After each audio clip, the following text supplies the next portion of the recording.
You will hear a number of different recordings, and you will have to answer questions on what you hear.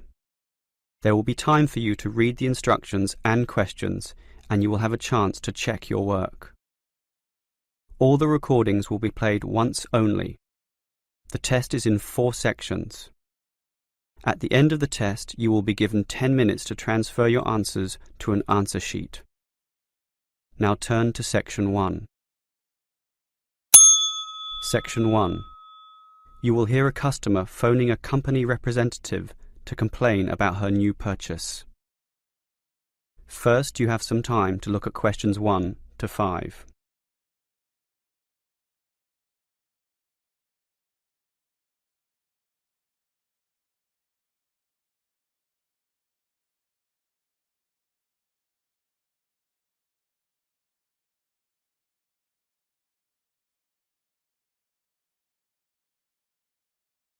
You will see that there is an example that has been done for you.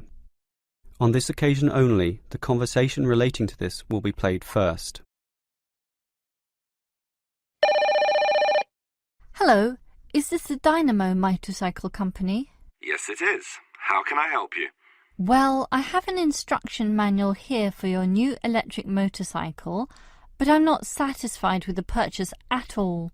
Well, I'm sorry to hear that, but don't worry. I'm sure we can sort this out. The woman is talking about an electric motorcycle, so electric motorcycle has been written in the space. Now we shall begin. You should answer the questions as you listen, because you will not hear the recording a second time. Listen carefully and answer questions 1 to 5. Hello, is this the Dynamo motorcycle company? Yes, it is. How can I help you? Well, I have an instruction manual here for your new electric motorcycle, but I'm not satisfied with the purchase at all. Well, I'm sorry to hear that, but don't worry. I'm sure we can sort this out. Before we do anything, can you tell me the model number? At the top of the instruction manual here it gives the model number RTY34. TY34. Okay. Now, what's the nature of your complaint? It's many things, actually. The biggest problem is that you say in your manual that the battery will take the motorcycle 30 kilometres. That's right. Well, it's lucky to take me 8. The battery is usually flat by then, often leaving me stuck at the side of the road. Are you sure you're charging it correctly? I'm fairly sure. I follow all the instructions and plug it in for a long time. And are you sure you charge it for the required 3 hours? I charge it until the charging light goes off, and that's 2 hours, so that should be enough. And there's a serious design fault with this motorcycle. When you're riding it, there's no meter to show you how much power is left, so you actually don't know when the machine is going to stop working. There's a voltage gauge. Yes, but that tells you nothing. The needle fluctuates about from 55 to 45, so whatever it says is meaningless. According to the manual, you're meant to charge the battery if the needle falls under 50 volts. But even when you charge it, it can go below 45. As I said, the needle just waves all over the place. The result is that I'm always worried that the bike will leave me stranded in the middle of nowhere. Well, I'm sorry about that. Sure, but what are you going to do about it? Unfortunately, we don't have a refund policy, but if you take the bike to one of our shops, our mechanics will look at it.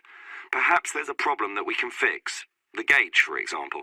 The other problem is the battery. I actually weighed it, and it's almost 6 kilograms, yet you say in your manual that it weighs only 3. I can barely pick the thing up, so it's not 3 kilograms at all. Maybe you purchased the wrong model by mistake. I doubt that very much. Basically, I think I've been defrauded, and I'd like to know what you're going to do about it. All right, I'll put you through to our complaints department. Before you hear the rest of the conversation, you have some time to look at questions 6 to 10.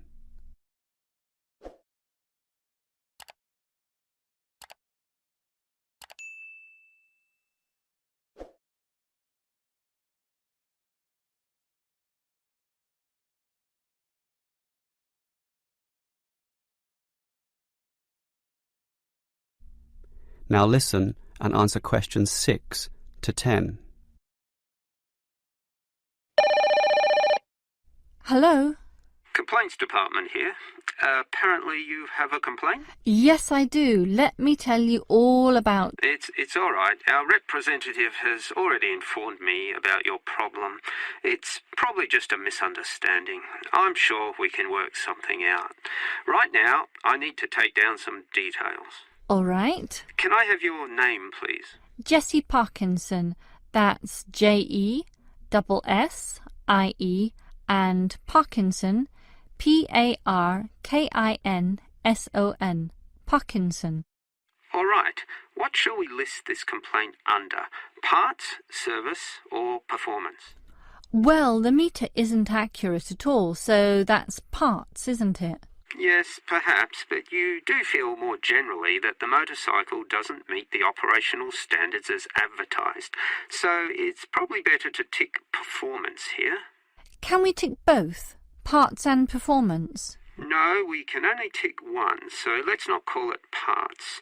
We'll go with performance. Now, we may post some further forms and questionnaires to you, so would you mind giving me your address? Certainly, it's 45 Melrose Road.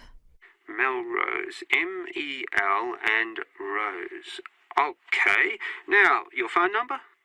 Just use my mobile phone. That's 0928 982 453. 453. Okay. And if we have any follow-up questions, what time is best for ringing you? Morning, afternoon, night time? Well, I work as a secretary from 9 to 5, but I do get a lunch break which gives me some free time. This break used to be 12:30 to 1:30, but then it changed to an hour later, so it's best to ring me at 2 p.m. since the break now starts at 1:30. All right. That's all for now. We just need to do our own investigation and we'll probably ring you back tomorrow. I'm sure we can get to the bottom of this. That is the end of section 1. You now have half a minute to check your answers.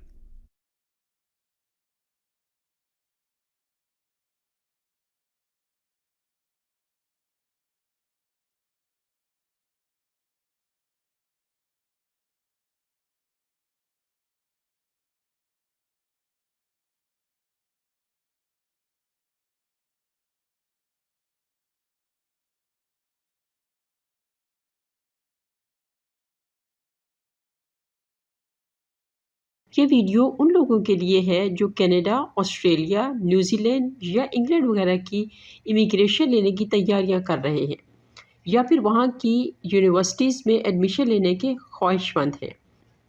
IELTS test English जानने का एक framework है जो immigration और universities में admission लेने के लिए कंपल्सरी है। आइल्स टेस्ट 2 साल तक वैलिड रहता है और आमतौर पर ब्रिटिश काउंसिल या ऑस्ट्रेलियन टेस्टिंग सर्विस इसको कंडक्ट करवाते हैं। फ़ी और डेट ऑफ टेस्ट लेने के लिए आप इनकी वेबसाइट पर जाकर मज़ीद इंफॉर्मेशन ले सकते हैं। उनकी वेबसाइट का लिंक नीचे दे दिया जाएगा। You can check that. अब टेस्ट पार्ट्स की तरफ आते हैं।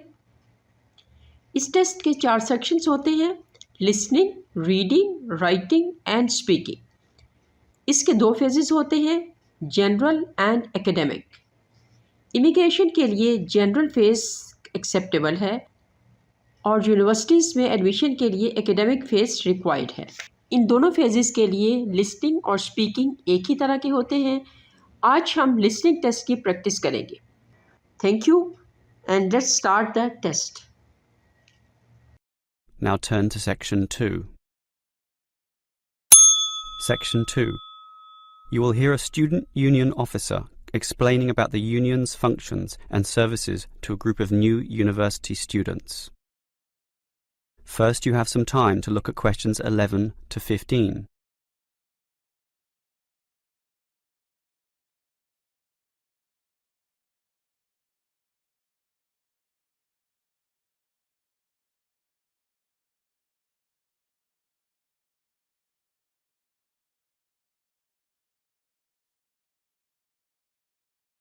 Now listen carefully and answer questions 11 to 15. Hello everyone. Now, here you all are, new university students. And the first question you probably have is, what is a student union? Another question is, do I have to join? Well, regarding this second question, let me say that membership used to be compulsory in the past, but that did cause some controversy, particularly from students who wanted to remain free and unaffiliated, and this university responded. So, joining up is no longer compulsory. It's totally up to you, although I'll admit there is a fairly strong obligation to join, since all students benefit from the large variety of services that we offer. We do understand, however, that many might be unwilling to join because of a supposed political slant to the union. Traditionally, student unions have been seen as being dominated by the left, and I suppose that's still true to a large extent. Here, however, at this university, our union discourages such one-sided viewpoints, and students across the whole political spectrum are welcome. Thus, if you feel that you are a conservative type, in other words, leaning to the right, you are particularly urged to join to provide a more balanced representation. Now, let me move back to the first question. What are we? We are a formal organisation, but totally independent of the educational body. We make our own rules, rent our own premises, and organise ourselves as we wish, and our mission is basically to help you. For example, do you remember how you all arrived in late February to have an orientation week?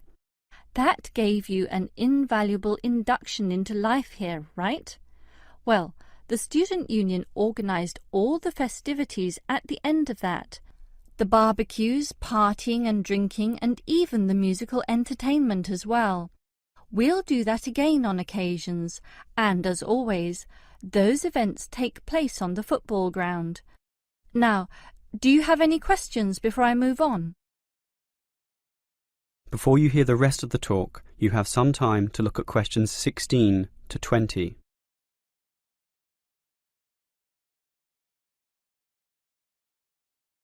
Now listen and answer questions 16 to 20.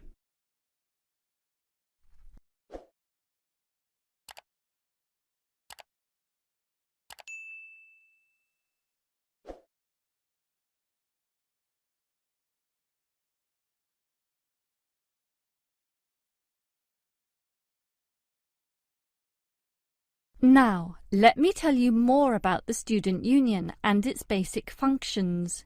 In general, there are three: social, organisational, and representational. Let's look at the first one. Basically, the union provides many social outlets for you to relax and have a better life at university. If you go to our union office, you'll find a list of the many clubs and societies we have, where you can make many friends with people who share a common interest. So, after class, sit with them in the cafeteria and discuss whatever takes your fancy. We also maintain sporting facilities and even our own gym, allowing you to relieve some of that pressure and worry after a particularly hard session in the classroom. And we have some small shops and other places where you can buy clothes and sporting gear, in other words, some retail outlets. And if you flash your student union card, you'll get up to 20% discount at the bookshop. But unfortunately, there are no discounts at the union cafeteria. Sorry, no cheap cappuccinos. Finally, there's a student union newspaper, and you're welcome to contribute or put in advertisements if you're buying and selling goods or textbooks. You can also place notices of a more personal nature on the notice board of the union office itself. All right, let's move on to our more serious functions, which are helping you get through life here, as well as representing you in times of trouble.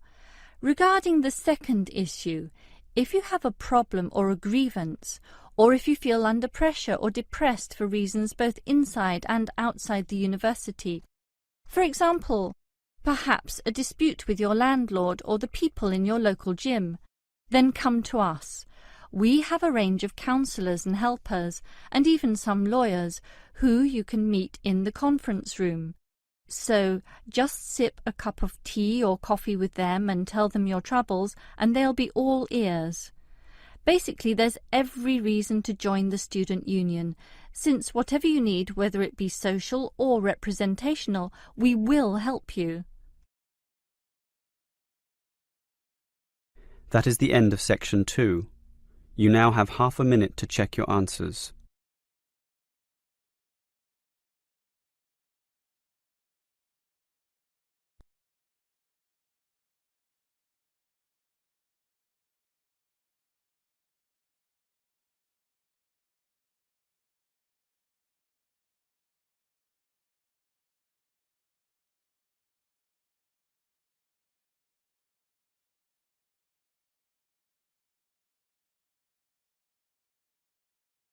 Now turn to section 3. Section 3.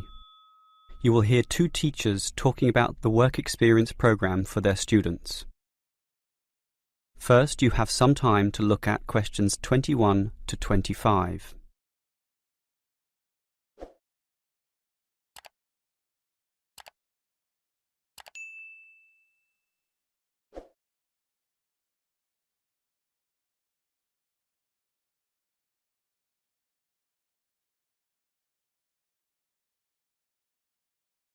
Now listen carefully and answer questions 21 to 25. OK, we've got to arrange this programme. Work experience. I believe quite strongly in this myself. Studies are often just too theoretical, and the best learning can be on-site. Sure, in principle, but you've got to find the right companies. For business students, it's so easy with all the commercial enterprises around here, but for our lot of engineering students, it's not so easy at all.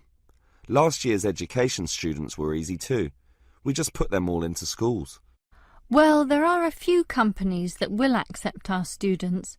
Building sites are the main avenue to explore, but the trouble is that not many of these places want inexperienced learners around. Why not? Last year when I did this, I think these companies were worried about accidents.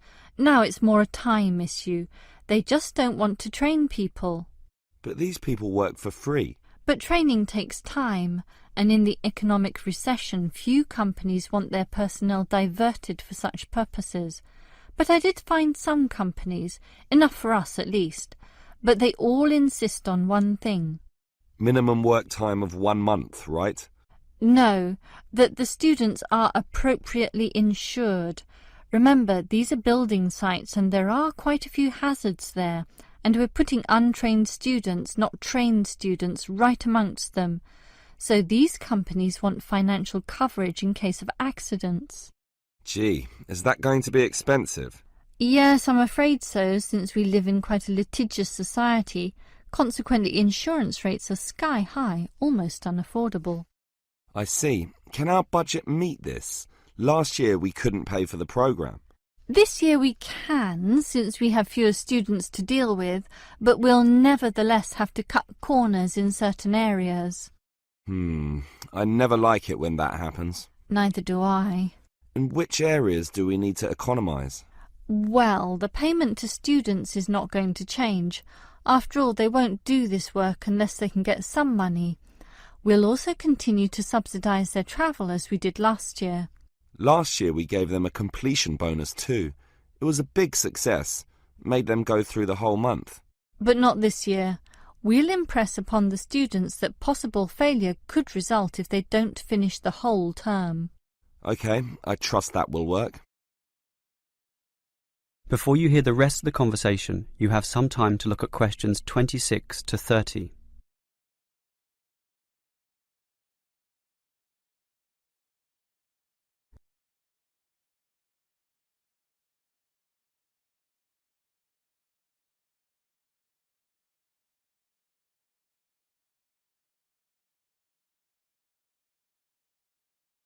Now listen and answer questions 26 to 30. The most important issue for me about this work experience program is which companies are getting involved, and that was your job. What companies did you find? Right, 4 companies are prepared to help out. Hepplewhite Distilleries, AJ & Sons Engineering, Johnson Demolition, and Sansoni Security.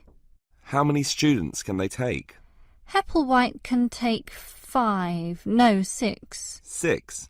Sorry, 5. It's limited at the moment by the winter, since beer drinking is lower around this time. As for AJ & Sons, that would be 7. Last year it was 17. Not this year, I'm afraid. The other 2 places are 6 and 6, which makes up everyone, 24 of them. Right. What about starting dates? That's the problem. They cannot all start and finish on the same date, which makes this a little hard to dovetail with the academic semester. Hepplewhite can accept its cohort around August 15th.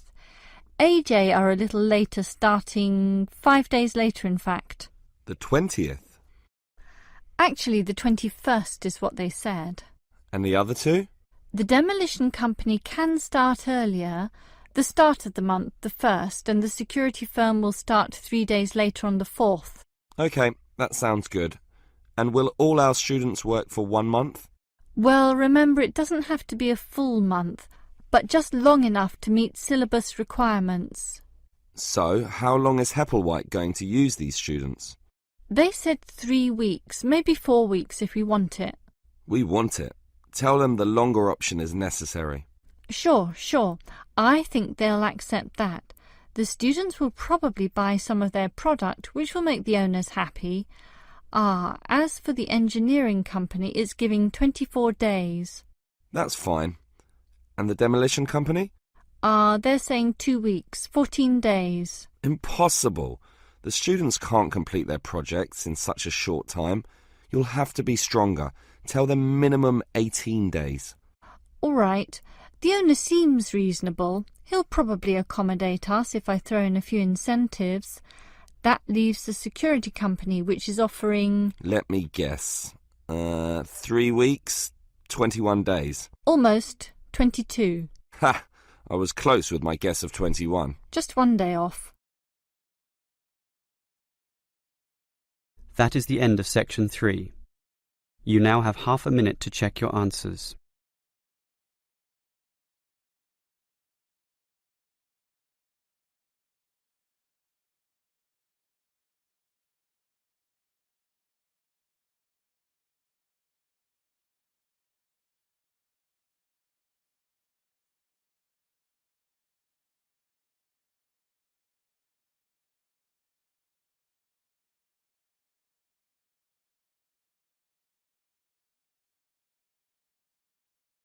Now turn to section 4. Section 4. You will hear a lecturer talking about the process of fossilization. First, you have some time to look at questions 31 to 33.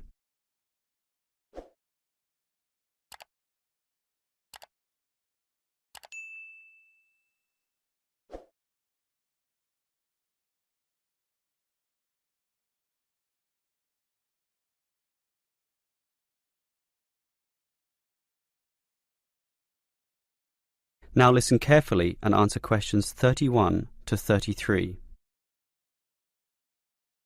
The foremost exhibition in any great natural history museum is almost invariably a skeleton of a large dinosaur, often the famous Tyrannosaurus rex, or T-Rex as it's usually known. Thus, one would think that these skeletons are plentiful, one for each museum, and more to spare in the basement. Well, here's an interesting fact. Almost every one of those T-Rex skeletons are just copies of the original fossils, and we only have 20 sets of these in the whole world. And the most complete is still missing 1/5 of its bones, and the rest are missing a lot more. And given that these dinosaurs once numbered in the thousands and existed on this earth for perhaps 3 million years, you can realize an obvious fact. Fossilization is actually an extremely rare occurrence. Fossilization can only occur when, after an animal dies, it is buried in soft mud or silt relatively quickly before the body completely rots or is torn to pieces by scavengers. Given this fact, the overwhelming majority of fossils are in marine sediment, where former marine life sank to the sea bottom, where sediment was being continually deposited. This means that we have a fairly good idea of the life in Earth's ancient oceans, but a much sketchier view of the land-based life forms. Fossilization on land needs water and mud, meaning that it is most often near ancient river sites and lakes. But it is still so rare that there are, in fact, large stretches of geological time about which we don't quite know what was happening at all. Before you hear the rest of the lecture, you have some time to look at questions 34 to 40.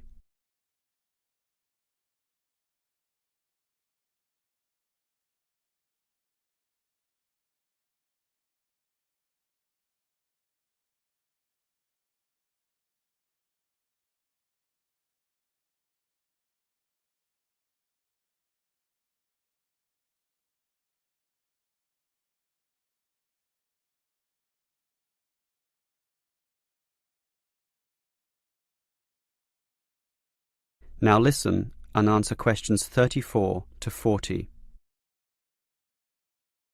So, given that fossilization is so rare, the natural question is, what can increase its odds? Well, fossilization mostly occurs with organisms which meet three basic criteria. 1. They must have hard body parts, for example, shells, plates, bones and teeth.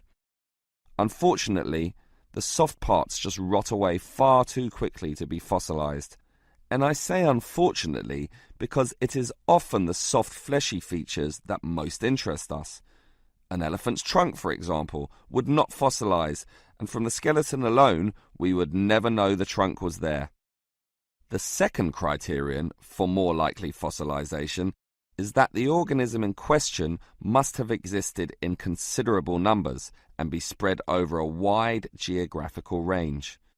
This simply increases the statistical probability that one of them will one day be fossilized and hopefully found. Finally, and by the same logic, the species needs to have existed on the Earth for a long time, and the longer, the better. So, these are the three main criteria, but there are others. Being a large size, for example, helps us to notice and discover them as fossils more easily, and being a marine organism, as mentioned, helps also. Trilobites, a strange sort of ancient crab, are a perfect example. Their body structure was one of hard plates.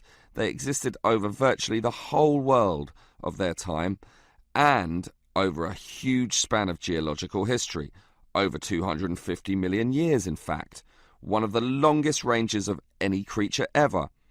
Added to this, some species could grow to relatively large sizes, and they lived in the sea. Perfect. These creatures meet all the criteria, and as a result, museums all over the world are spilling over with trilobite fossils of all shapes and sizes. As far as fossils go, they are common. So, let's think about T-Rex once again. It too basically meets all the criteria that we mentioned. It has hard parts, being the bones, had some dispersion, and had been around for a long time, although it cannot compare to trilobites in this respect. However, it does have one important advantage over trilobites. It is large, very large, which means we can discover it far more easily than many other fossils. And here's another advantage. Dinosaur hunters are a dedicated and fanatical breed, continually at work in all the likely sites of the world. Basically, us human beings are fascinated by these creatures.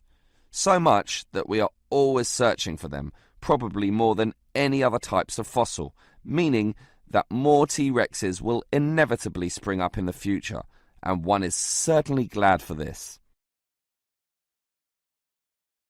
That is the end of section 4. You now have half a minute to check your answers.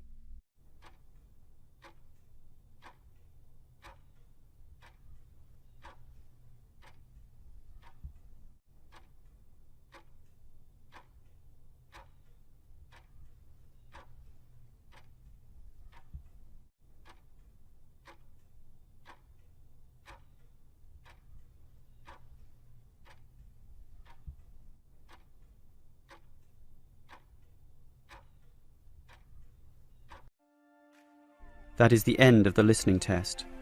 In the IELTS test, you would now have 10 minutes to transfer your answers to the answer sheet.